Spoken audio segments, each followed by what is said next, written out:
Okay, we're going to look at Chapter 11, which is Sport Programs and Professions. A lot of people want to know, if I have a degree in human movement, what can I do with it? Or physical education, if I don't want to teach in a school system, what can I do with this degree? Hopefully this chapter will help you to understand of all the many different careers out there for this particular degree. Sport is an unprecedented economic and cultural phenomena across all ages, but it used to not be so, and we know that through history. The National Council on Youth Sports Participation estimates over 60 million American youth participate in at least one organized sport. Girls' participation has increased significantly, but we also know that they decrease at a faster rate than boys. Most of this participation occurs in schools or community-owned facilities.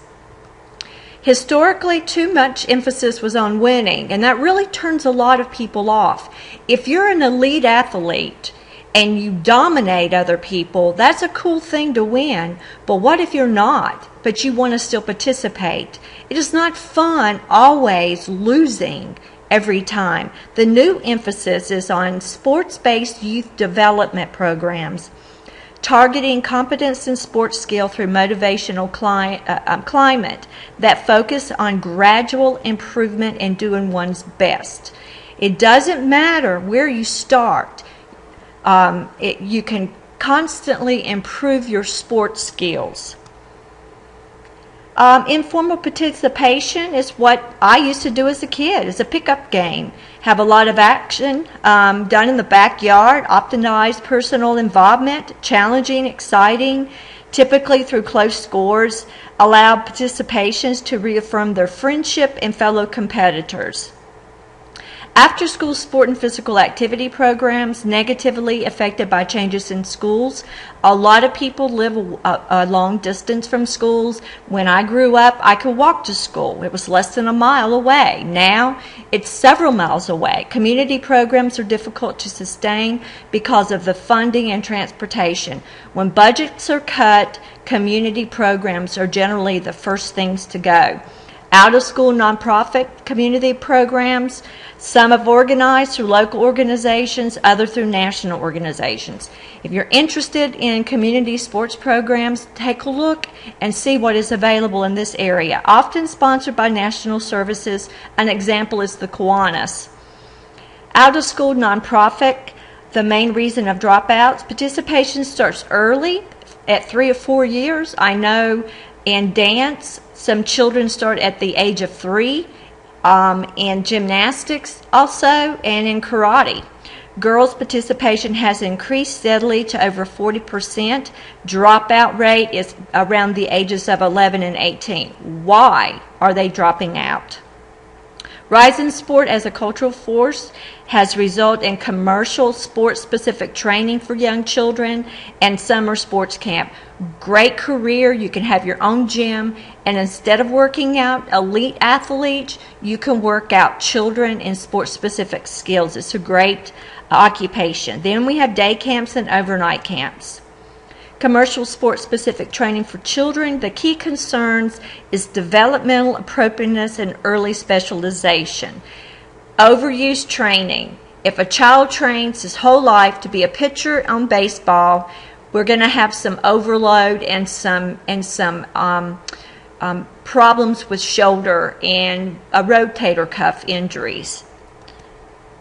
Sports-specific fee-for-service, most common through clubs. This is also another career avenue for you to take. Extensive, in-depth, and year-long training. Coached, be more experienced coaching. And a lot of times these places want you to be certified. They want you to have specific training. Just because you can play a sport doesn't mean that you are qualified to teach a sport. Various levels of competition, recreation, local, and select. Examples of specific fee-for-services organizations are Amateur Athletic Union, organizes local, regional, and national competition, emphasis exposure on gaining athletic scholarships to colleges and universities. We know in soccer that soccer college coaches go to select soccer tournaments. They rarely go to high school soccer games. And same way with golf. So those type of training is another way to get your foot in the door if you want to be a coach. Organizations that support youth Sport Coalition of NASPE, Center for Sport Parenting, and National Alliance of Youth Sports. Approximately 7.5 million volunteers in youth sport coaches in America. Few have instructional education and development. This is a real problem. You're coaching and you do not have the knowledge base of the children's maturation, what they're capable of doing or not doing. They're not small adults. Children are not small adults. Over 500,000 paid professional youth sport coaches. Why is having been a player yourself and having watched a lot of sport on TV not sufficient to be a qualified coach? I said that earlier. It's not. How is the United States different from many other countries in terms of supporting child and youth sports? A lot of their coaches are trained. They're not allowed to coach without training. Anyone in America could go in a league and coach without any particular training at all. National Youth Sports Coaching Association has an education program.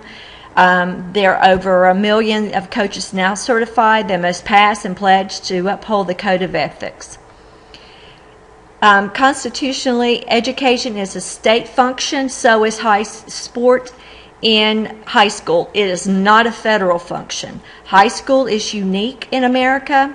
National Federation of State High School Associations serves state high school athletic programs and track participation. Remember, your local high school athletic program is not run by the federal government. It is run by the local government. Organization of interschool sports, sport enrollment-based classification. We have 1A, 2A, 3A, etc. Governed by state associations. They're non-governmental. Establishes rules, participation, length of season, all of that. Here in Tennessee is TSSAA. Organization, financing of school sport varies from states, funded directly from tax revenues through regular school budget, and some states where it's considered part of the education. The problem is this, that most students are not allowed to participate in interschool sports. There's only the elite.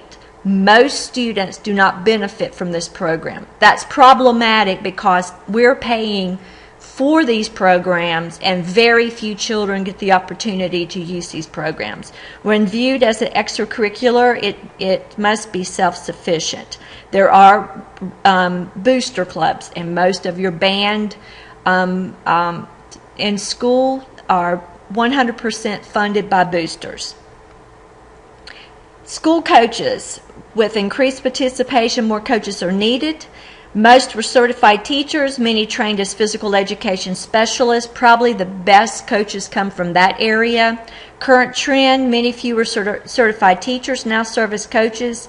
Few have very specific preparation of coaching. Again, just because you played high school football doesn't mean that you are qualified to teach high school football.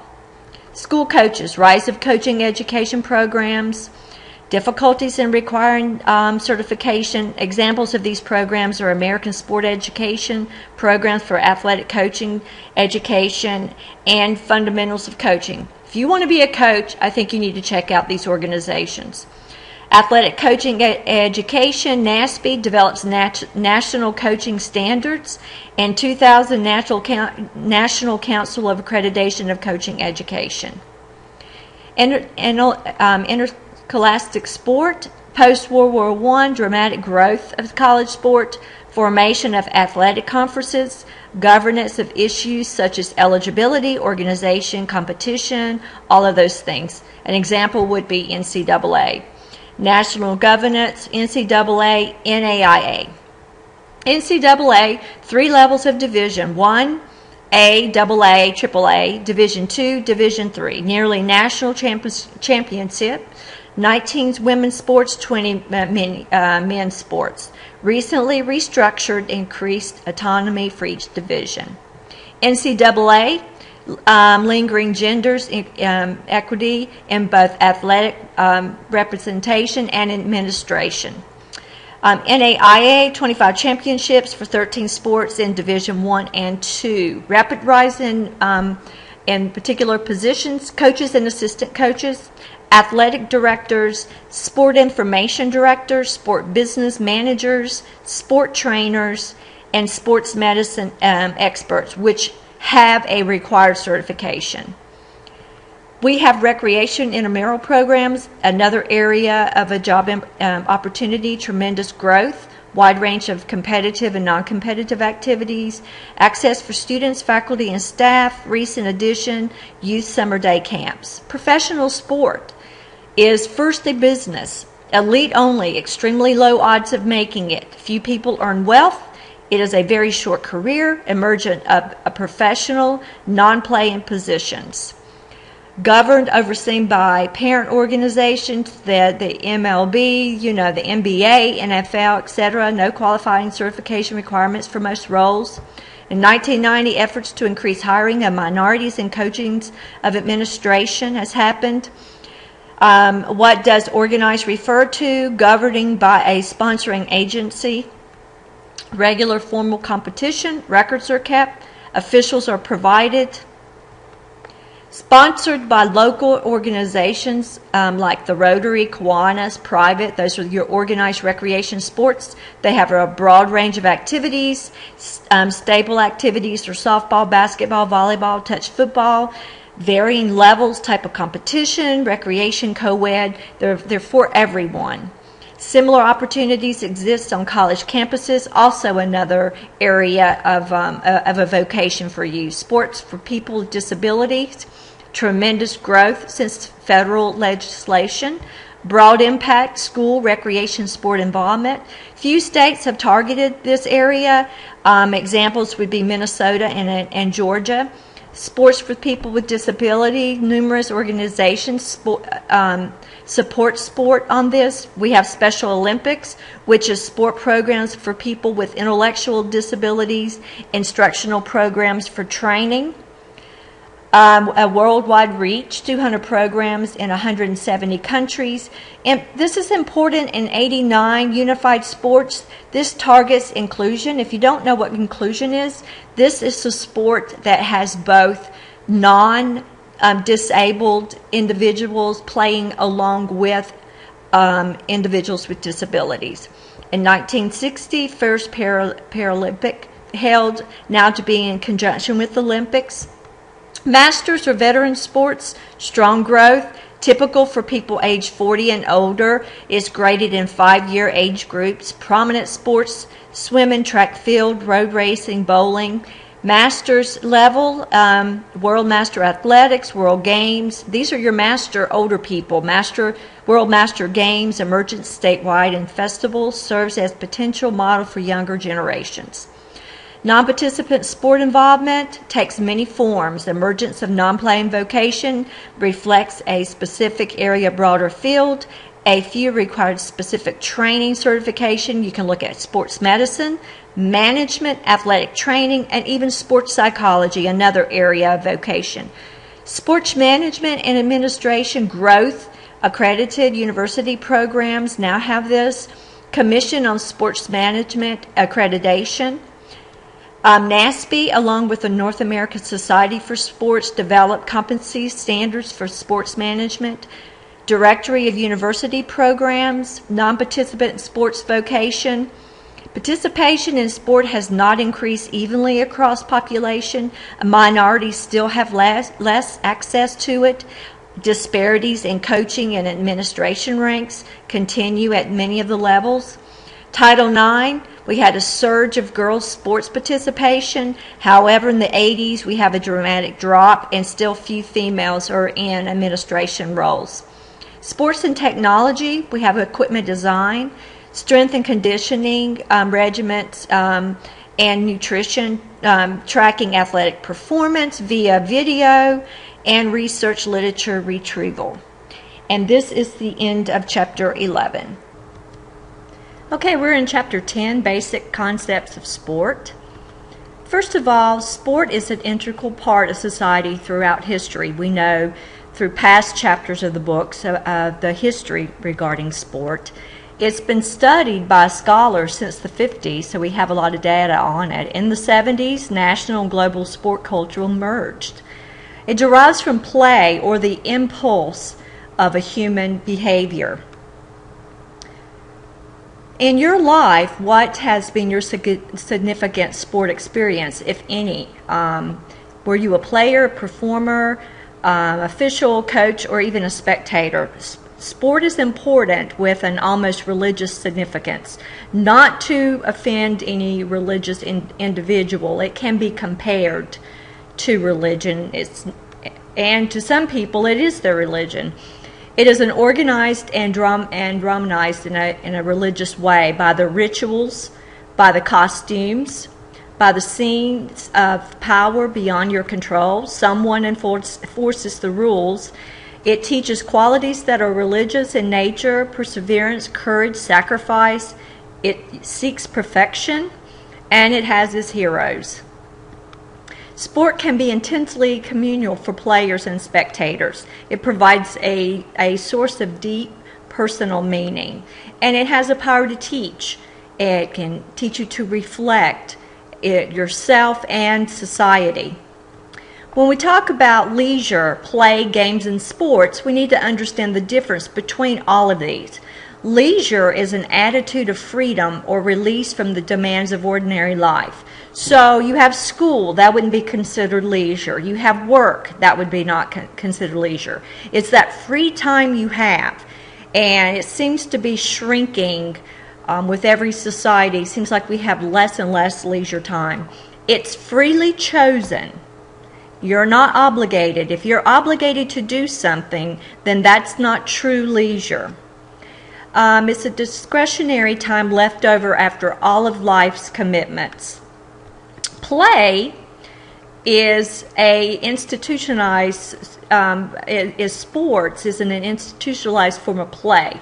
So play can be sport, a basic motivation in human activity, different from ordinary life or work, and does not produce a product like work.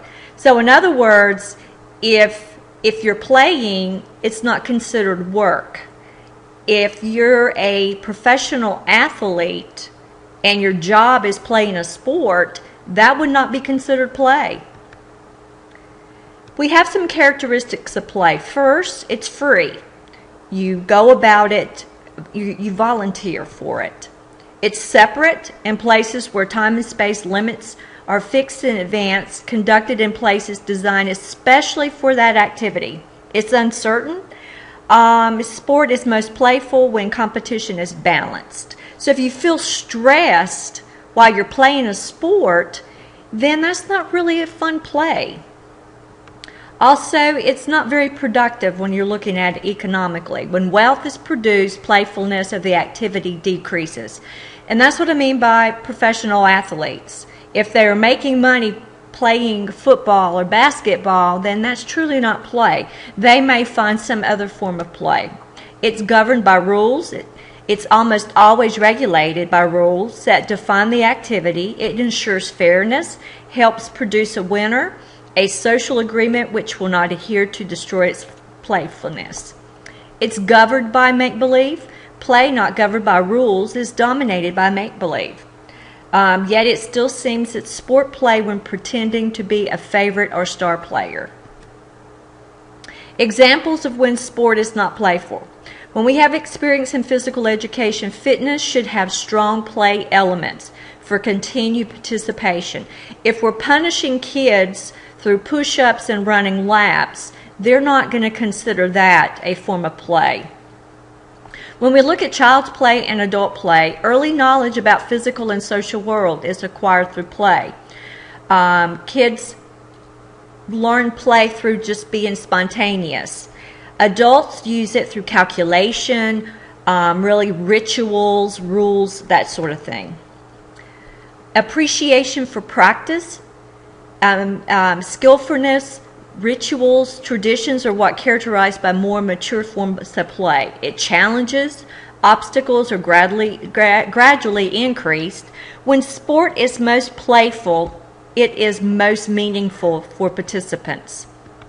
So we look at the definition of games. Any form of playful competition where the outcome is determined by physical skills, strategy, or chance employed by singly or in combination. Remember this is important.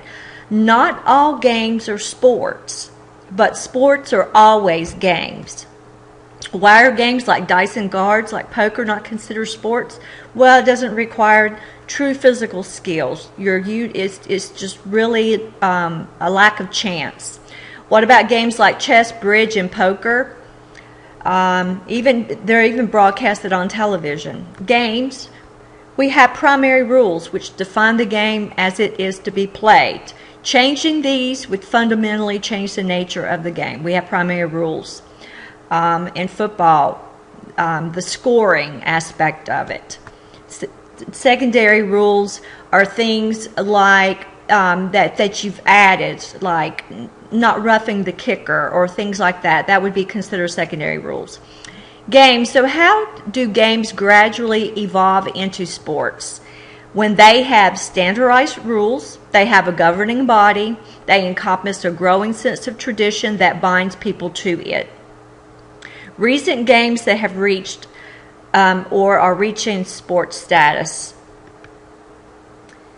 Again, games, classification of games. We have invasion games, which are soccer. Target games, an example would be golf. Net or court games would be tennis.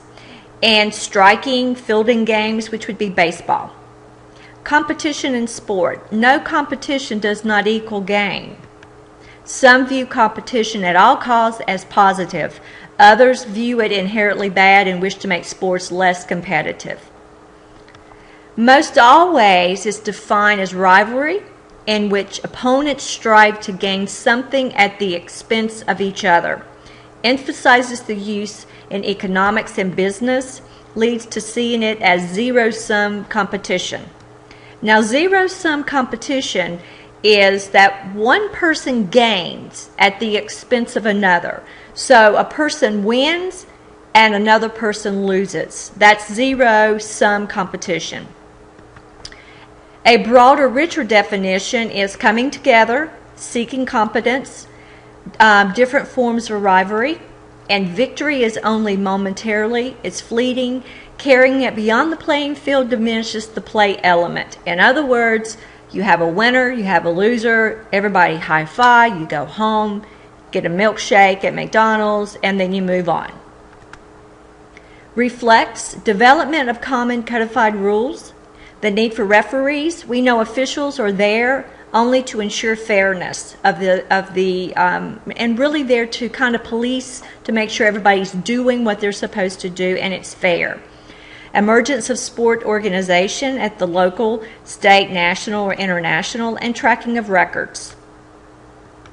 The public nature of institutionalized sport, it becomes increasingly public and important to people.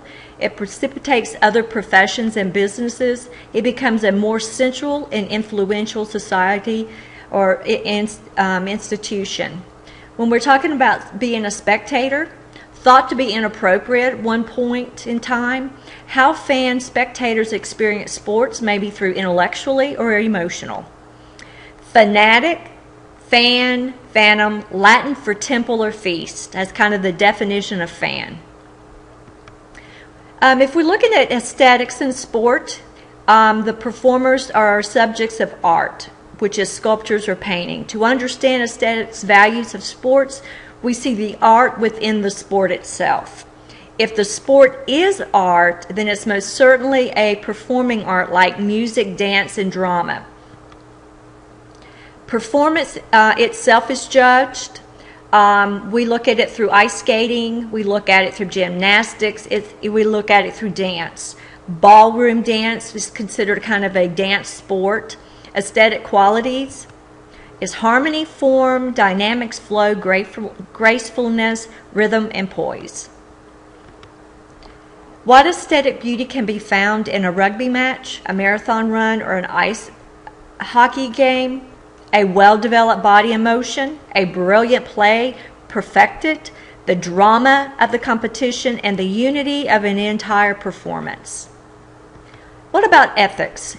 It is the study of value, how people should behave. Traditional term is sportsmanship. Better term, fair play. Sport can teach both ethical and unethical behavior. Fair play in the British tradition, rooted in tradition, is the British sport play. Fair play is the way of life. Play by the rules. Do not take unfair advantage of an opponent, even when the opportunity arises. Treat opponents with respect always, and really keep your composure in victory and defeat. Fair play in the British tradition, ever-present tension around fair play, victory within the letter and the spirit of the rules, victory at any cost. Rules and the nature of games, cheating and organized competition is a growing problem. Yes, definitely. We've had a lot in the news.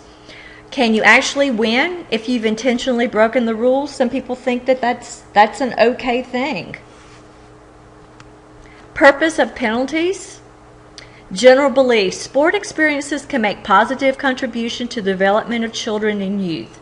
Good qualified persons to plan and deliver these programs. And this is the end of chapter 10. Now we're going to look at chapter 9, problems and issues in fitness.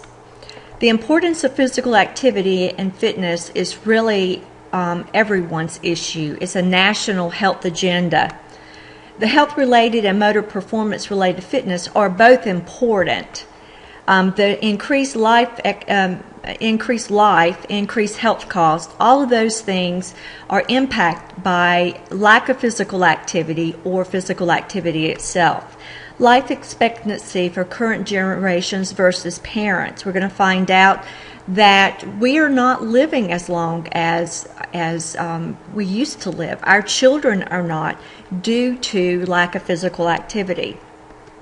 Most of today's occupations are sedentary.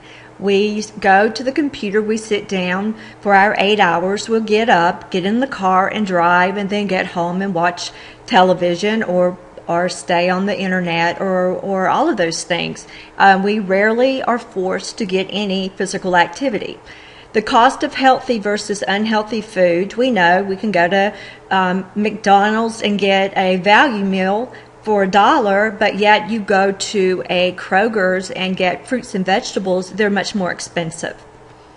Inadequate levels of health fitness now represent a really huge problem in the gross national product. U.S. healthcare spending is over $1.5 billion.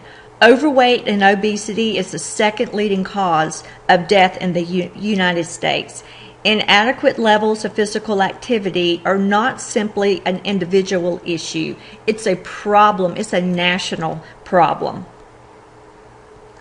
So how does the built environment change in the last 4 decades? There's 2 factors. One, calorie imbalance, intake versus how much we expend. It's easier for us to get food.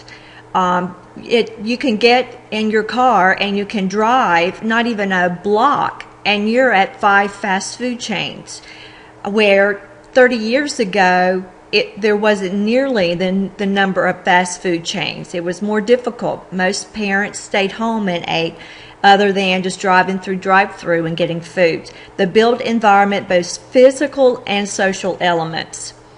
So what are the parents' perceived barriers to physical activity? One is transportation, lack of opportunity for physical activity in immediate areas, expense, parents' lack of time, and concerns about neighborhood safety. It's very difficult to go and take a walk with your family if your neighborhood is not safe. So, believing versus behaving. Why do people who know and understand the importance of regular exercise still fail to exercise? I don't think there's a person in the United States who doesn't understand it's important to be physically activity, but why do we not? Attractiveness versus alternative of activities. Watching a game versus being out playing a game. Watching a movie versus out playing or doing cartwheels in the front yard. Also, there's a problem with, okay, I'm going to get in shape, so I'm going to start exercising. So I start exercising too hard too soon, and I'm turned off, or either I get hurt. Making physical activity a part of every day. Start with a lower intensity activity, such as walking or cycling. Gradually increase both the pace and distance of the walk. Engage in lifestyle physical activities.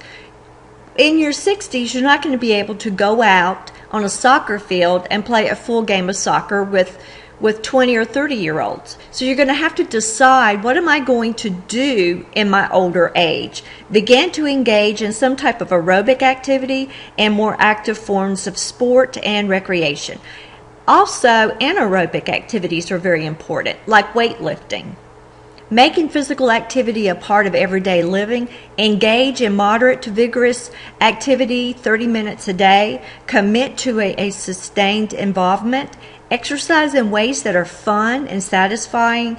And establish exercise patterns that fit recreational interest. Making it part of every day.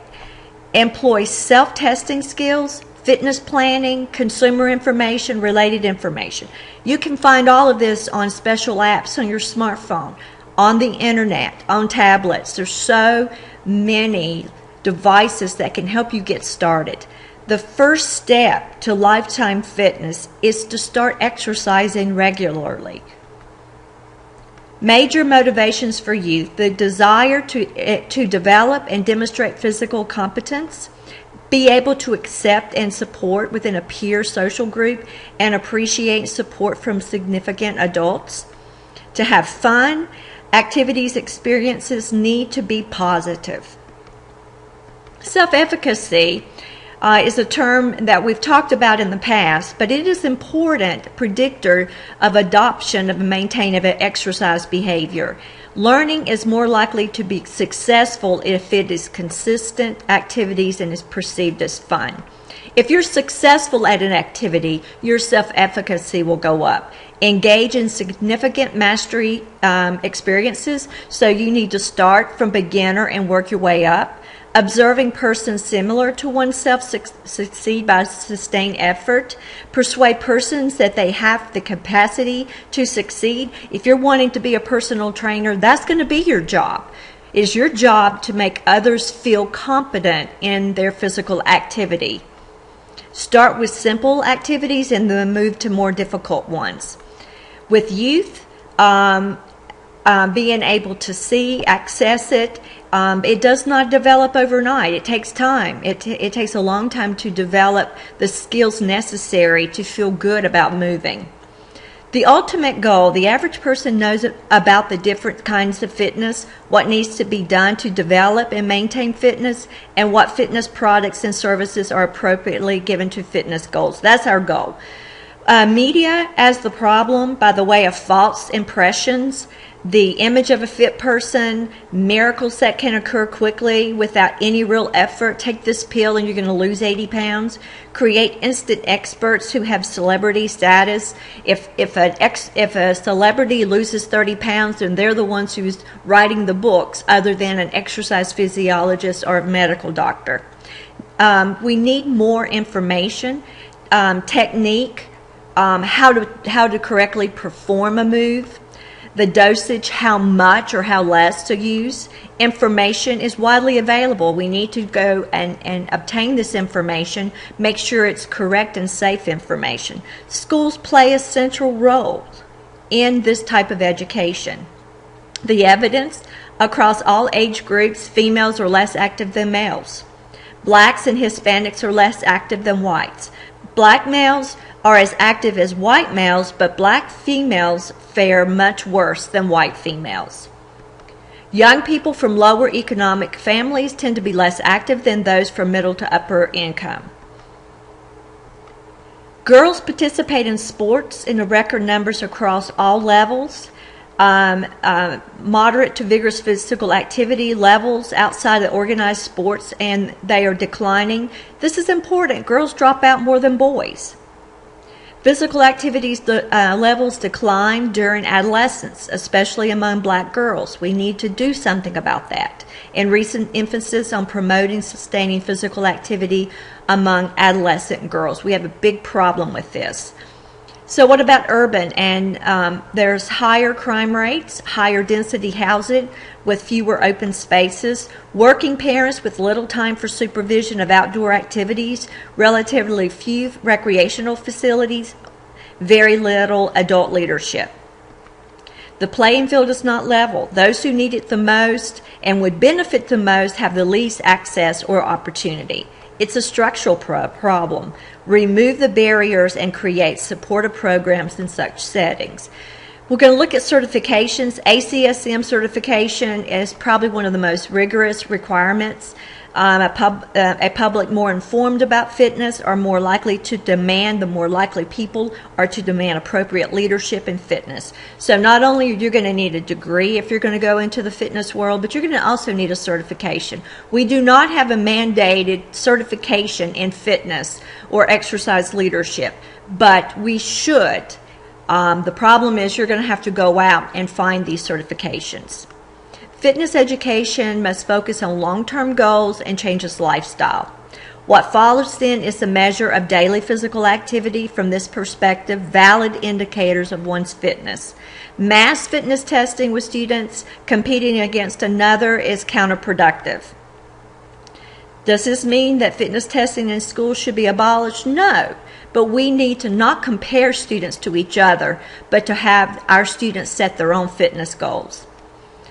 Use it to identify at-risk children, but respect the privacy during both testing and really working with these students. Award systems should be based on criteria references. Remember the difference between norm reference and criteria reference. Accumulate activity as well as performance fitness tests should become part of the evaluation. Self-testing can reduce some of the unfortunate side effects of mass fitness testing.